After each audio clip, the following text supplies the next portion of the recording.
Bendiciones abundantes, hermanos. Soy Evelyn Dimián. Muchas gracias por escuchar la lección.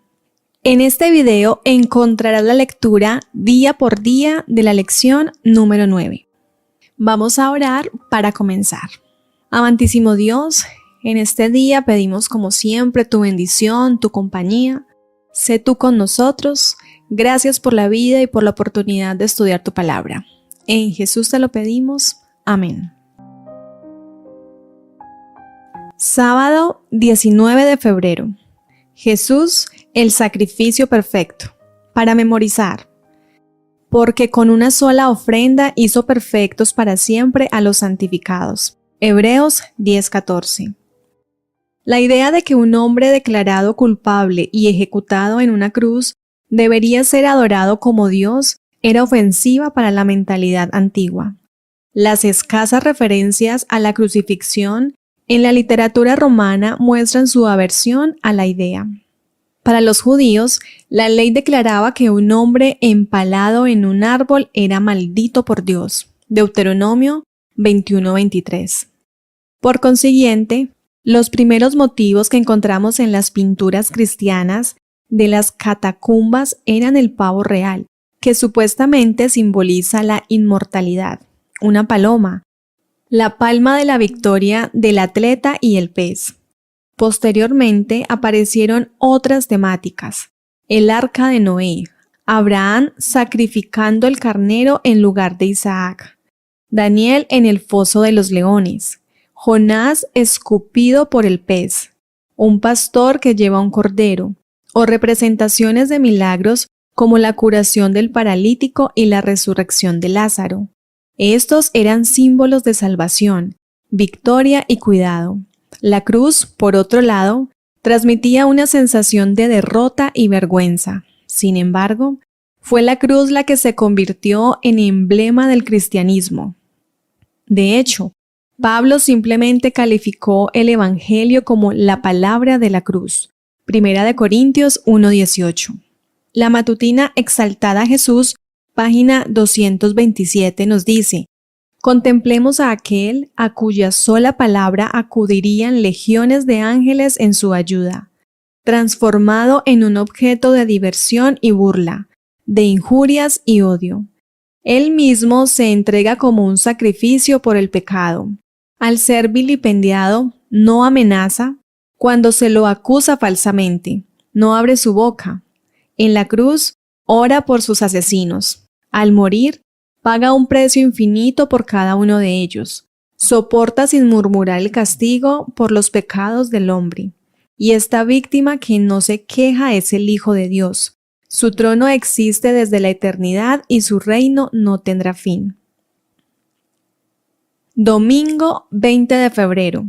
¿Por qué se necesitaban sacrificios? Hebreos 9:15. Explica que la muerte de Jesús como sacrificio tenía el propósito de ofrecer redención de las transgresiones que había durante el primer pacto, a fin de que los elegidos de Dios reciban la promesa de la herencia eterna. En el antiguo cercano Oriente, un pacto entre dos personas o naciones era un asunto serio. Implicaba un intercambio de promesas bajo juramento. Entrañaba la suposición de que los dioses castigarían a quienes rompieran el juramento. A menudo, estos pactos se ratificaban mediante el sacrificio de un animal. Por ejemplo, cuando Dios hizo un pacto con Abraham, la ceremonia implicó cortar animales por la mitad. Génesis 15, 6-21. Los participantes caminaban entre las partes como un reconocimiento de que esos animales representaban el destino de la parte que rompía el pacto. Es notable que solo Dios haya caminado entre los animales, con el propósito de comunicarle a Abraham que no rompería su promesa. Compara Génesis 15, 17-18 con Jeremías 34, 8-22. ¿Qué enseñan estos pasajes sobre el pacto? Génesis 15, 17-18. Y sucedió que puesto el sol y ya oscurecido, se veía un horno humeando y una antorcha de fuego que pasaba por entre los animales divididos. En aquel día hizo Jehová un pacto con Abraham, diciendo: A tu descendencia daré esta tierra, desde el río de Egipto hasta el río grande, el río Éufrates. Jeremías 34, 18 al 20. Y entregaré a los hombres que traspasaron mi pacto, que no han llevado a efecto las palabras del pacto que celebraron en mi presencia, dividiendo en dos partes el becerro y pasando por en medio de ellas, a los príncipes de Judá y a los príncipes de Jerusalén, a los oficiales y a los sacerdotes y a todo el pueblo de la tierra, que pasaron entre las partes del becerro. Los entregaré en manos de sus enemigos y en manos de los que buscan su vida. Y sus cuerpos muertos serán comida de las aves del cielo y de las bestias de la tierra. El pacto con Dios le daba a Israel acceso a la tierra prometida como herencia. Sin embargo, implicaba un conjunto de mandamientos y la aspersión de sangre sobre un altar. Esta aspersión implicaba el destino de la parte que rompía el pacto. Por eso, Hebreos dice que sin derramamiento de sangre no hay remisión de pecados. Hebreos 9:22. Cuando Israel rompió el pacto, Dios enfrentó un doloroso dilema. El pacto exigía la muerte de los transgresores, pero Dios amaba a su pueblo. Si Dios simplemente miraba para otro lado o se negaba a castigar a los transgresores, sus mandamientos nunca serían aplicables y este mundo se hundiría en el caos. No obstante, el Hijo de Dios se ofreció como sustituto, murió en nuestro lugar para que recibamos la promesa de la herencia eterna. Hebreos 9:15 y 26. Romanos 3:21 al 26. Es decir, iba a defender la santidad de su ley y, al mismo tiempo, salvar a los que quebrantaban esa ley. Y pudo hacer esto solamente a través de la cruz. ¿Por qué la ley es fundamental en el mensaje evangélico? Testimonios para la Iglesia, tomo 4, página 388 y 389 nos dice: Cristo es nuestro mediador y sumo sacerdote en presencia del Padre. Se reveló a Juan como el Cordero inmolado, como si hubiera estado en el mismo acto de derramar su sangre en favor del pecador. Cuando al oyente se le presenta la ley de Dios, mostrándole la profundidad de sus pecados, debe señalarse el Cordero de Dios que quita el pecado del mundo. Debe enseñársele el arrepentimiento para con el Padre y la fe para con nuestro Señor Jesucristo. Así estará la labor del representante de Jesús en armonía con la obra que nuestro Salvador realiza en el santuario celestial. Lunes 21 de febrero. Diversos tipos de sacrificios. La muerte de Jesús posibilitó el perdón o remisión de nuestros pecados. Sin embargo, la remisión de nuestros pecados implica mucho más que la cancelación del castigo por nuestra transgresión del pacto. Implica otros elementos de igual importancia. Por tal motivo, el sistema de sacrificios israelita tenía 5 tipos diferentes de sacrificios. Cada uno era necesario para expresar la riqueza del significado de la cruz de Cristo. Leamos Efesios 3:14 al 19. ¿Cuál fue el pedido de oración de Pablo en favor de los creyentes? Efesios 3:14 al 19 nos dice: Por esta causa doblo mis rodillas ante el Padre de nuestro Señor Jesucristo, de quien toma nombre toda familia en los cielos y en la tierra, para que os dé, conforme a las riquezas de su gloria, el ser fortalecidos con poder en el hombre interior por su Espíritu, para que habite Cristo por la fe en vuestros corazones, a fin de que, arraigados y cimentados en amor, seáis plenamente capaces de comprender con todos los santos cuál sea la anchura, la longitud, la profundidad y la altura, y de conocer el amor de Cristo, que excede a todo conocimiento, para que seáis llenos de toda la plenitud de Dios. La ofrenda para holocausto u ofrenda encendida requería que todo el animal se consumiera en el altar. Levíticos 1. Representaba a Jesús, cuya vida fue consumida por nosotros. La expiación requirió el compromiso total de Jesús con nosotros, aunque era igual a Dios. Jesús se despojó a sí mismo, tomando forma de siervo. Filipenses 2, 5 al 8. La ofrenda de cereal era una ofrenda de gratitud a Dios por la provisión del sustento para su pueblo. Levíticos 2. También representa a Jesús, el pan de vida. Juan 6, 35 y 48. A través del cual tenemos vida eterna. La ofrenda de paz o de comunión implicaba una comida comunitaria con amigos y familiares para celebrar la prosperidad y el bienestar provisto por Dios. Levíticos 3. Representaba a Cristo, cuyo sacrificio nos ofreció paz. Isaías 53, 5, Romanos 5, 1, Efesios 2, 14. También enfatiza que debemos participar del sacrificio de Jesús comiendo su carne y bebiendo su sangre. Juan 6, 51 al 56. La ofrenda por el pecado o de purificación ofrecía expiación por los pecados. Levíticos 4, 1 al 5. Este sacrificio enfatizaba el papel de la sangre del animal, que representaba su vida, para ofrecer redención de los pecados. Levíticos 17, 11. Y apuntaba a la sangre de Jesús, que nos redime de nuestros pecados. Mateo 26, 28, Romanos 3, 25, Hebreos 9, 14.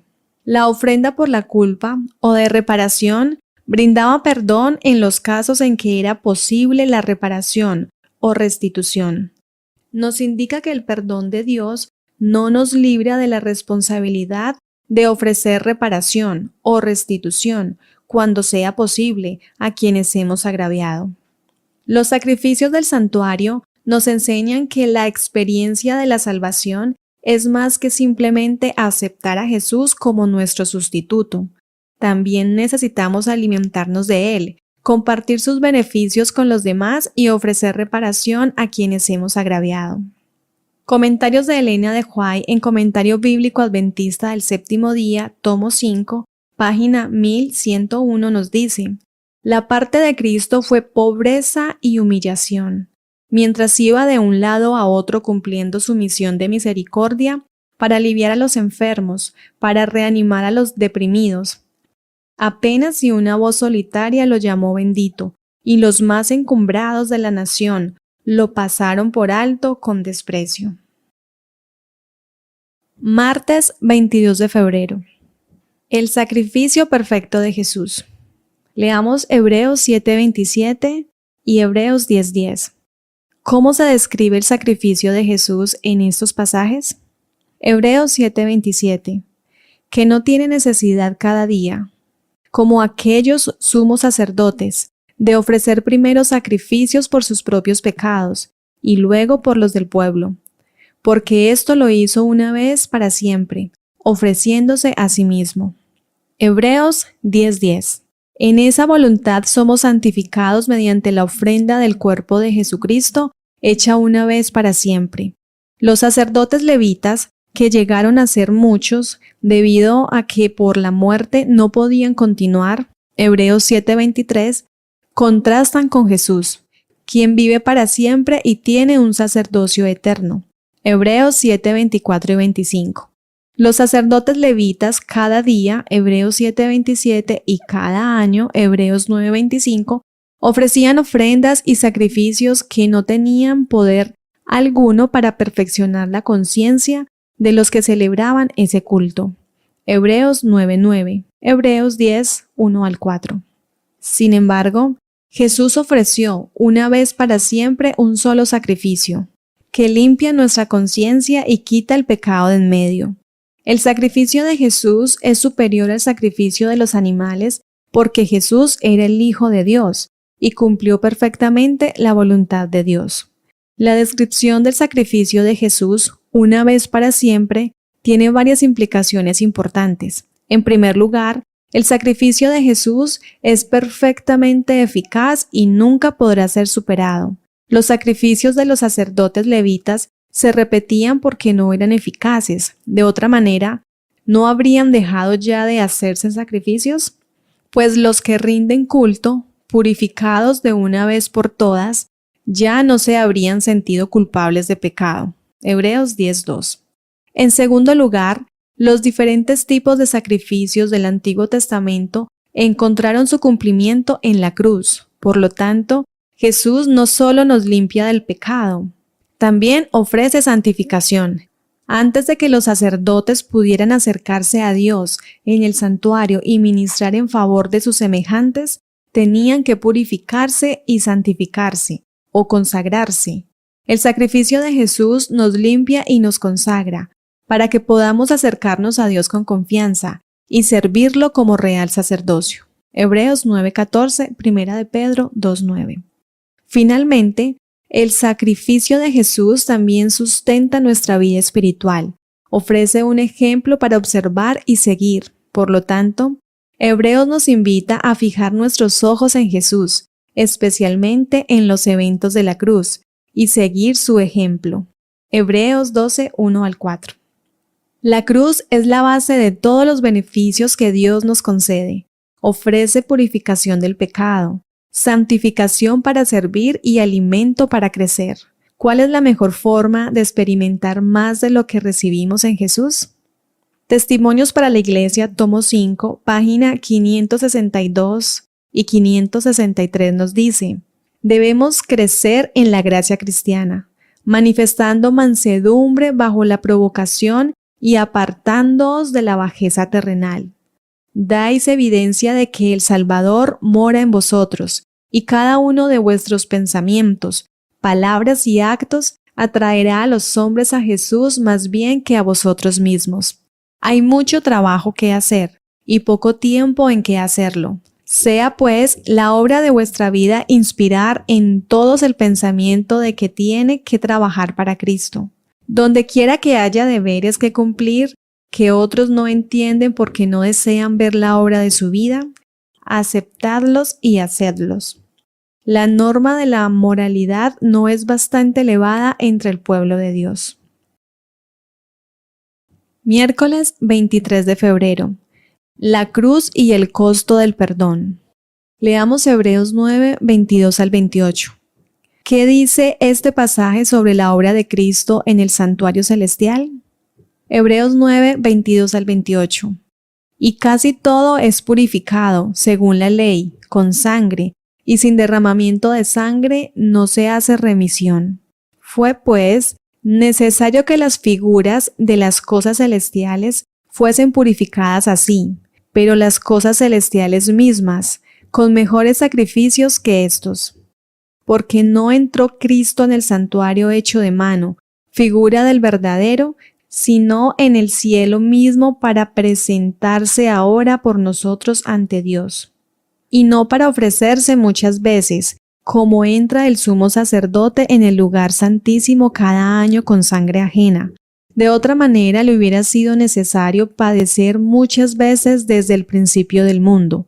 Pero ahora, en la consumación de los siglos, se presentó una vez para siempre por el sacrificio de sí mismo, para quitar de en medio el pecado. Y de la manera que está establecido para los hombres, que mueran una sola vez. Y después de esto el juicio. Así también, Cristo fue ofrecido una sola vez para llevar los pecados de muchos, y aparecerá por segunda vez, sin relación con el pecado, para salvar a los que le esperan. La idea de que el santuario celestial necesita ser purificado tiene sentido en el contexto del santuario del Antiguo Testamento. El santuario es un símbolo del reinado o gobierno de Dios. Primera de Samuel 4:4. Y la forma en que Dios trata con el pecado de su pueblo afecta la percepción pública de la justicia de su reino. Salmo 97:2. Como gobernante, Dios es el juez de su pueblo, y se espera que sea justo, que reivindique al inocente y condene al culpable. Por lo tanto, cuando Dios perdona al pecador, asume la responsabilidad judicial. El santuario, que representa el carácter y la administración de Dios, está contaminado. Esto explica por qué Dios carga con nuestros pecados cuando perdona. Éxodo 34:7. Números 14, 17 al 19. En el hebreo original, perdonar, en estos versículos significa llevar, cargar. El sistema sacrificial del santuario israelita ilustra este aspecto. Cuando una persona buscaba el perdón, llevaba un animal como sacrificio en su nombre, confesaba los pecados y lo mataba. La sangre del animal se untaba sobre los cuernos del altar o se rociaba delante del velo, en el primer departamento del santuario. Así, el pecado se transfería simbólicamente al santuario. Dios tomaba los pecados del pueblo y los cargaba sobre sí mismo. En el sistema israelita, la purificación o expiación de los pecados se daba en dos fases. Durante el año, los pecadores arrepentidos llevaban sacrificios al santuario, con lo que quedaban limpios de su pecado, pero ese pecado se trasladaba al santuario, a Dios mismo, al final del año, en el día de la expiación, que era el día del juicio. Dios purificaba el santuario, con lo que quitaba su responsabilidad judicial al transferir los pecados del santuario al macho cabrío, Azazel, que representaba a Satanás. Levíticos 16, 15 al 22. Este sistema de dos fases, representado por los dos departamentos del santuario terrenal, que eran un modelo del santuario celestial, le permitía a Dios mostrar misericordia y justicia al mismo tiempo. Los que confesaban sus pecados durante el año demostraban lealtad a Dios al guardar un descanso solemne y afligirse en el día de la expiación. Toda persona que no mostraba lealtad era cortada. Piensa en lo que experimentarías si tuvieras que afrontar el justo castigo por tus pecados. ¿Esa verdad? ¿En qué medida debería ayudarte a comprender lo que Cristo ha hecho por ti? El conflicto de los siglos, página 632, nos dice: el plan de la redención no se entenderá por completo ni siquiera cuando los rescatados vean cómo serán vistos ellos mismos y conozcan cómo serán conocidos. Pero a través de las edades sin fin, nuevas verdades se desplegarán continuamente ante la mente admirada y deleitada. Aunque las aflicciones more than I can say,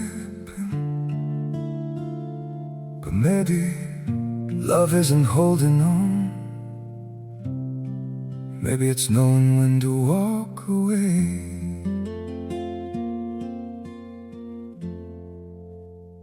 We try to hold what we're slipping through, like sand running from our hands. Every promise started losing shape. We couldn't be what we once planned. Your eyes would look right through mine, like you were already gone. We stayed too long in a fading light, trying to prove we still. It hurt good, more than I can say, but maybe love isn't holding on. Maybe it's knowing when to walk away. We try to hold what we're slipping through, like sand running from our hands. Every promise started losing shape. We couldn't be what we once planned. Your eyes would look right through mine, like you were already gone. We stayed too long in a fading light, trying to prove we still. It hurt good, more than I can say, but maybe love isn't holding on. Maybe it's knowing when to walk away.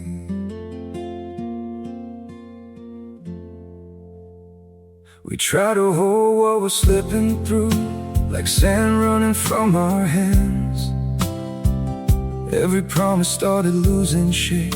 We couldn't be what we once planned. Las penas y las tentaciones terrenales hayan concluido, y aunque la causa de ellas haya sido suprimida, El pueblo de Dios tendrá siempre un conocimiento claro e inteligente de lo que costó su salvación. Jueves 24 de febrero. El juicio y el carácter de Dios. Leamos Romanos 3:21 al 26, Romanos 1:16 y 17, Romanos 5:8. La redención en la cruz para perdón de nuestros pecados. ¿Qué revela acerca de Dios? Romanos 3:21 al 26 nos dice, pero ahora, aparte de la ley, se ha manifestado la justicia de Dios, testificada por la ley y por los profetas, la justicia de Dios por medio de la fe en Jesucristo, para todos los que creen en Él, porque no hay diferencia, por cuanto todos pecaron y están destituidos de la gloria de Dios, siendo justificados gratuitamente por su gracia, mediante la redención que es Cristo Jesús, a quien Dios puso como propiciación por medio de la fe en su sangre, para manifestar su justicia a causa de haber pasado por alto, en su paciencia, los pecados pasados, con la mira de manifestar en este tiempo su justicia, a fin de que Él sea el justo y el que justifica al que es de la fe de Jesús. Romanos 1:16. Porque no me avergüenzo del Evangelio, porque es poder de Dios para salvación a todo aquel que cree, al judío primeramente y también al griego. El perdón de nuestros pecados implica dos fases en la mediación de Jesús en los dos departamentos del santuario celestial. En primer lugar, Jesús quitó de en medio nuestros pecados y Él mismo los cargó en la cruz para ofrecer perdón a todos los que creen en Él. Hechos 2:38 y Hechos 5:31. En la cruz, Jesús obtuvo el derecho de perdonar a todo el que crea en Él porque Él cargó con esos pecados. También estableció un nuevo pacto que le permite poner la ley de Dios en el corazón de los creyentes mediante el Espíritu Santo. Una segunda fase del ministerio de Jesús consiste en un juicio, el juicio previo al advenimiento, que aún era futuro desde el punto de vista de los hebreos. Este juicio comienza con el pueblo de Dios y se describe en Daniel 7:9 al 27, en Mateo 22:1 al 14 y en Apocalipsis 14:7. Su propósito es mostrar la justicia de Dios al perdonar a su pueblo. En este juicio, los registros de su vida estarán abiertos para que los vea el universo. Dios mostrará lo que sucedió en el corazón de los creyentes y cómo abrazaron a Jesús como su Salvador y aceptaron el Espíritu en su vida. En cuanto a este juicio, Elena de White escribió: el hombre no puede por sí mismo hacer frente a estas acusaciones. Con sus ropas manchadas de pecado, confiesa su culpabilidad delante de Dios. Pero Jesús, nuestro abogado, presenta una súplica eficaz en favor de todos los que mediante el arrepentimiento y la fe le han confiado la guarda de sus almas. Intercede por su causa y vence a su acusador con los poderosos argumentos del Calvario. Su perfecta obediencia a la ley de Dios, aún hasta la muerte de la cruz, le ha dado toda potestad en el cielo y en la tierra, y Él solicita a su Padre misericordia y reconciliación para el hombre culpable. Pero, aunque debemos comprender nuestra condición pecaminosa, debemos fiar en Cristo como nuestra justicia, nuestra santificación y redención. No podemos contestar las acusaciones de Satanás contra nosotros. Solo Cristo puede presentar una intercesión eficaz en nuestro favor. Él puede hacer callar al acusador con argumentos que no se basan en nuestros méritos, sino en los suyos. Testimonios para la Iglesia, tomo 5, página 445 y 446. ¿Por qué la cruz y el ministerio de Jesús en nuestro favor sugieren que debemos esperar el juicio con confianza, pero con humildad y arrepentimiento? La matutina Nuestra elevada vocación, página 178 nos dice: sed pues imitadores de Dios como hijos amados, y andad en amor, como también Cristo nos amó, y se entregó a sí mismo por nosotros, ofrenda y sacrificio a Dios en olor suave. Efesios 5:2. Esta es la altura del amor que se requiere que alcancemos. y la textura de este amor no está manchada con el egoísmo. Viernes 25 de febrero. Para estudiar y meditar. El profesor Giri Moskala ha explicado la naturaleza de este juicio previo al advenimiento. Dios no está ahí para mostrar mis pecados como en un escaparate. Al contrario, apuntará en primer lugar a su asombrosa y poderosa gracia transformadora y, frente a todo el universo, Él, como el verdadero testigo de toda mi vida, explicará mi actitud hacia Dios, mis motivaciones, mis pensamientos, mis hechos, mi orientación y mi dirección en la vida. Él demostrará todo.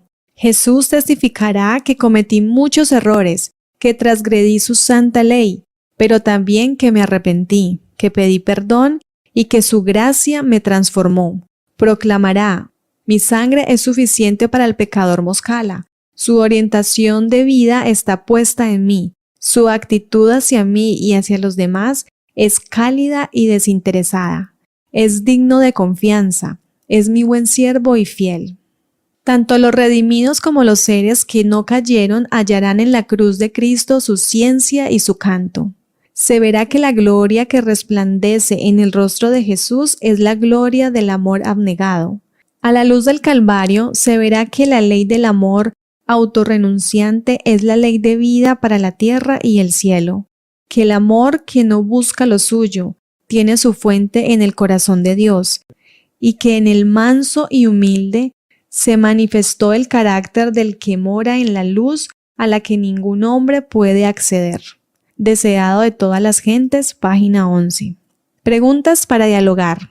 Primero, los seres humanos siempre han tenido la tendencia a ofrecer diferentes tipos de sacrificios a Dios, a cambio del perdón o la salvación. Algunos le ofrecen actos heroicos de penitencia, viajes largos y demás. Otros le ofrecen una vida de servicio o actos de privación, etc. ¿Cómo deben considerarse estos actos a la luz del sacrificio de Jesús y la afirmación de las Escrituras de que la cruz ha puesto fin a todos los sacrificios? Daniel 9:27, Hebreos 10:18. Segundo, al mismo tiempo, ¿cuál es el papel del sacrificio en la vida del creyente?